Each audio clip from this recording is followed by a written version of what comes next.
ஐஏஹெச்சோட fruits head doctor Sankaran இருக்கிறாங்க. உங்கள்கிட்ட ஒரு சில வார்த்தைகள் சொல்லுவாங்க.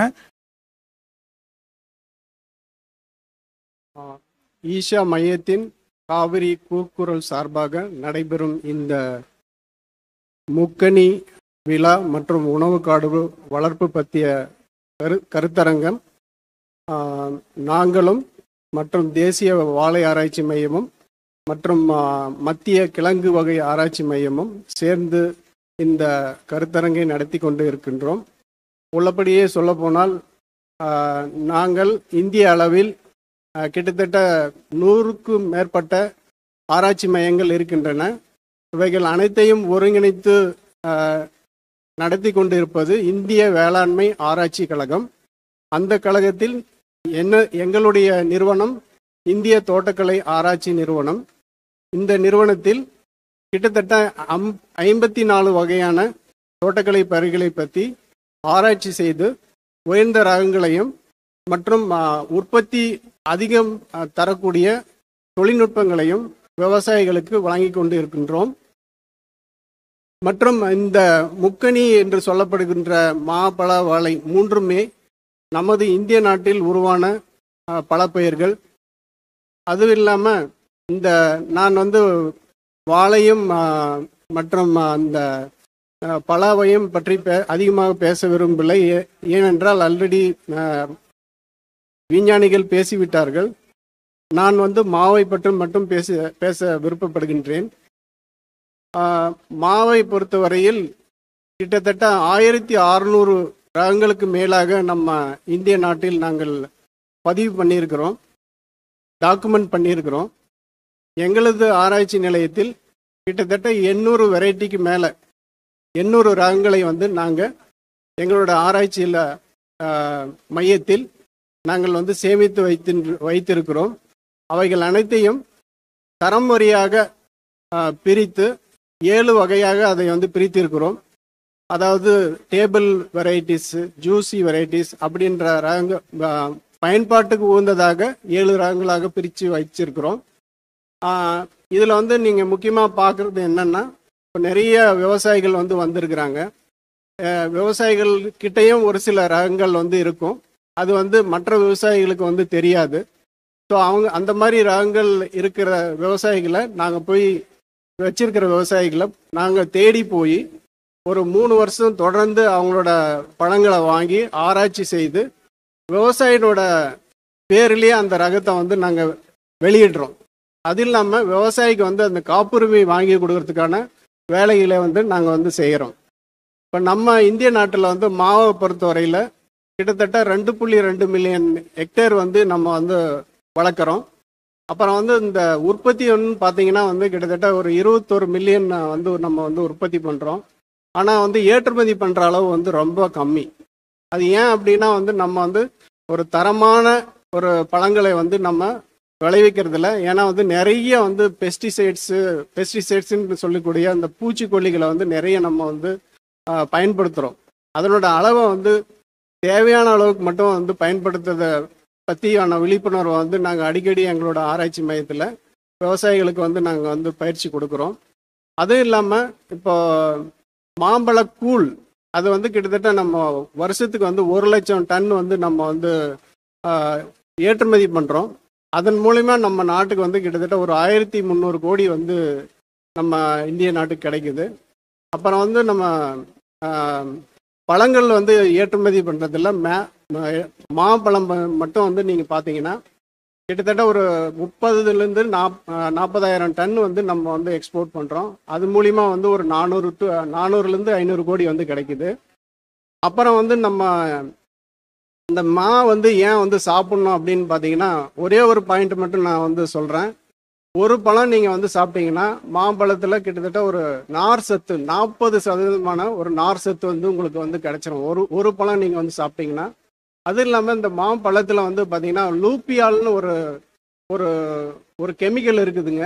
அந்த கெமிக்கல் இப்போ கேன்சருக்கு அதை கண்ட்ரோல் பண்ணுது. இல்லைன்னா இந்த டைப் 1 கேன்சர்னு சொல்லுவோம். அந்த மாதிரி கேன்சர் உள்ள ஆட்களுக்கு இந்த லூப்பியால்ன்ற கெமிக்கல் ரொம்ப பயனுள்ளதாக இருக்கும். அதுக்கப்புறம் நிறைய வந்து விவசாயிகளுக்கு வந்து நாங்கள் வந்து ட்ரைனிங் வந்து கொடுக்குறோம், பயிற்சி வந்து கொடுக்குறோம். மா சாகுபடி வந்து எப்படி பண்ணுறது, குட் அக்ரிகல்ச்சரல் ப்ராக்டிசஸ் அதை பற்றி வந்து ட்ரைனிங் கொடுக்குறோம். அப்புறம் வந்து மதிப்பு கூட்டுதல் பற்றிட்டு வந்து ட்ரைனிங் கொடுக்குறோம். முக்கியமாக இந்த உணவு காடு வளர்ப்பு பற்றி வந்து நான் வந்து முக்கியமாக வந்து சொல்லணும். ஏன் அப்படின்னா வந்து நாங்கள் வந்து பன்னாட்டு நிறுவனத்தோட வந்து ஆராய்ச்சி பண்ணி அது வந்து ஒரு ரகத்தை விளைவிக்கிறவருக்கும் ஒரு 10 ரகத்தை விளைவிக்கிறவருக்கும் அவரோட வருமானம் வந்து எவ்வளோ வருது அப்படின்றத விட அந்த மல்டி வெரைட்டல் மேங்கோ ஆர்ச்சர்ட்ஸுன்றதை பற்றி நாங்கள் வந்து ஒரு ஆராய்ச்சி பண்ணோம்.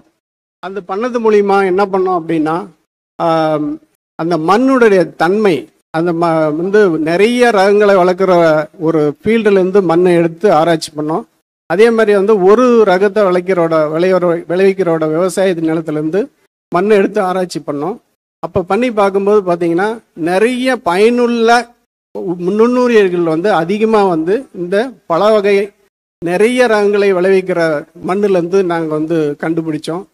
அதுக்கப்புறம் வந்து என்ன பார்த்தீங்கன்னா அந்த பல எல்லா பழங்களுமே வந்து பார்த்தீங்கன்னா அயர் மருந்து செயற்கைக்கு வந்து உள்ள பழங்கள். ஸோ அந்த அயர் மருந்து செயற்கை நடக்கணும் அப்படின்னா வந்து பூச்சிகள் வந்து நிறையா இருக்கணும்.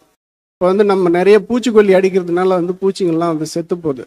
அதனால் வந்து மகசூல் வந்து குறையுது. இப்போ வந்து நிறைய ரகங்கள் உள்ள நட்டிங்கன்னா ஒரு நட்டு பயிரிட்டிங்கன்னா அப்போ வந்து இந்த பூச்சிக்கொல்லியோட அளவு வந்து நம்ம வந்து குறைச்சிக்கலாம். அப்போ குறையும் போது என்ன ஆகும்னா வந்து உங்களுக்கு மகசூல் வந்து கூடும். அந்த பயனுள்ள தேன் பூச்சிகள் இந்த அயல் மருந்து செயற்கைக்கு உதவுற பூச்சிகளோட எண்ணிக்கை வந்து கூடும். அதுவும் இல்லாமல் பறவைகளோட எண்ணிக்கையும் வந்து கூடும். ஒன்று வந்து மண் வளம், ரெண்டாவது வந்து பூச்சிகளோட நம்பரை வந்து நம்மளால் வந்து உயர்த்த முடியும். அப்புறம் வந்து பறவைகளும் வந்து நிறையா இருக்கும். இதை விட இன்னொரு ஆராய்ச்சி என்ன பண்ணோம் அப்படின்னா வந்து இப்போ வந்து மாசுபடுதல் வந்து உலகத்தில் வந்து ரொம்ப பெரிய ஒரு பிரச்சனை. ஒன்று வந்து பருவகால மாற்றம், ரெண்டாவது வந்து அந்த மாசு அடையிறது. ஸோ இந்த ஒரு ஹெக்டேர் நிலத்தில் தோட்டத்தில் எவ்வளோ வந்து அது கார்பன் சொல்லக்கூடிய அந்த மாசு வந்து எவ்வளோ வந்து அது பிடிச்சி வைக்கும் அப்படின்றத வந்து நாங்கள் வந்து ஆராய்ச்சி பண்ணோம். அப்படி பண்ணும்போது கிட்டத்தட்ட ஒரு 75 டன் வந்து கார்பனை வந்து ஒரு ஹெக்டேர் நிலத்தில் வந்து மாமரங்கள் வந்து பிடிச்சி வைக்கும். இப்போ அமெரிக்கா போன்ற பெரிய நாடுகளில் 1 டன் வந்து கார்பன் எமிஷனை கட் பண்ணுறதுக்கு கிட்டத்தட்ட $300-500 வந்து பணத்தை வந்து செலவிடுறாங்க. ஸோ அப்போ வந்து நீங்கள் பார்த்தீங்கன்னா இப்போ ஒரு ஹெக்டேர் மேங்கோ ஆர்ச்சார்டு இருக்குது உங்ககிட்ட அப்படின்னா, தோட்டம் இருக்குதுன்னா அது கிட்டத்தட்ட உங்களுக்கு வந்து 25 லட்சம் ஒர்த்தான ஒரு கார்பனை வந்து அது சீக்வஸ்டர் பண்ணுதுன்னு அர்த்தம், பிடிச்சி வைக்குதுன்னு அர்த்தம். அதுவும் இல்லாமல் வந்து பார்த்தீங்கன்னா உங்களுக்கு வந்து இந்த அறுவடை காலத்தை வந்து நீங்கள் வந்து நீட்டிக்கலாம். அறுவடை காலம் வந்து ஏப்ரல் கடைசியிலேருந்து ஜூலை கடைசி வரலையும் வந்து நீங்கள் அறுவடை காலத்தை வந்து நீட்டிக்கலாம். அது நீட்டிக்கும் போது உங்களோட லாபம் வந்து அதிகமாகும். லாபம் அதிகமாகிறது மட்டும் இல்லாமல் உங்களுக்கு வந்து இந்த மார்க்கெட்டோட ப்ராப்ளம் வந்து உங்களுக்கு வந்து அவ்வளோவா வந்து தெரியாது. எல்லாரும் ஒரே டைமில் வந்து அறுவடை செஞ்சு மார்க்கெட்டு கொண்டு போகிறதுனால சரியான வந்து விலை வந்து கிடைக்கிறதில்ல விவசாயிங்களுக்கு. ஸோ அதனால் வந்து அந்த அறுவடை காலத்தை வந்து ஒரு 3-4 மாதம் வந்து நீங்கள் வந்து கூட்டினீங்கன்னா உங்களுக்கு வந்து ஒரு நிலையான வந்து வருமானம் கிடைக்கும். அதுவும் இல்லாமல் எங்களோட ஆராய்ச்சி நிலையத்தில் வந்து இந்த மதிப்பு கூட்டுதல் பற்றி ஒரு தனியாக வந்து ஆராய்ச்சி பண்ணி நிறைய வந்து மதிப்பு கூட்டி நிறைய வந்து ஒரு ப்ராடக்ட்ஸ் வந்து நிறைய வெளியிட்டிருக்கிறோம். இங்கே வந்து நாங்கள் வந்து வெரைட்டிஸ் மட்டும்தான் டிஸ்பிளே பண்ணியிருக்கிறோம். நாங்கள் வந்து ரெகுலராக வந்து எல்லா விவசாயிகளுக்கும் வந்து ட்ரைனிங் கொடுக்குறோம். ட்ரைனிங் கொடுக்கறது இல்லாமல் வந்து இப்போ தொழில் முனைவோருக்கு வந்து பயிற்சி கொடுக்குறோம். பயிற்சி கொடுக்கறது இல்லாமல் அவங்கள வந்து மார்க்கெட் பண்ணுற அளவுக்கு வந்து கொண்டு போய் மார்க்கெட்டிங் பண்ணி அவங்களுக்கு வந்து லாபம் வர அளவுக்கு வந்து கொண்டு போய் வந்து நிறுத்துகிறோம். ஸோ இந்த உணவுக்காடு கருத்தரங்கம் இந்த முக்கணி திருவிழாவில் ஐஐஹெச்ஆர் வந்து எங்களோட நிறுவனம் வந்து ஒரு 150 வெரைட்டி இங்கே வந்து டிஸ்பிளே பண்ணியிருக்கிறோம். நான் முதல்ல சொன்ன மாதிரி 800 வெரைட்டி எங்ககிட்ட இருக்குது. அதில் வந்து ஒரு 150 தான் வந்து இங்கே டிஸ்பிளே பண்ணியிருக்கிறோம். கூட வந்து ஒரு பலா வந்து ஒரு 50 ரகங்களை வந்து டிஸ்பிளே பண்ணியிருக்கிறோம். உங்களுக்கு பல கன்றுகள் ஏதாவது வேணும் அப்படின்னா எங்களை வந்து நீங்கள் வந்து தொடர்பு கொள்ளலாம். அது இல்லாமல் ஏதாவது பயிற்சி வேணும்னாலும் எங்களோட நீங்கள் வந்து தொடர்பு கொள்ளலாம். இந்த வாய்ப்பை அளித்த தமிழ்மாறன் மற்றும் அவருடைய டீமுக்கு வந்து என்னோட நன்றியை தெரிவிச்சுக்கிறேன்.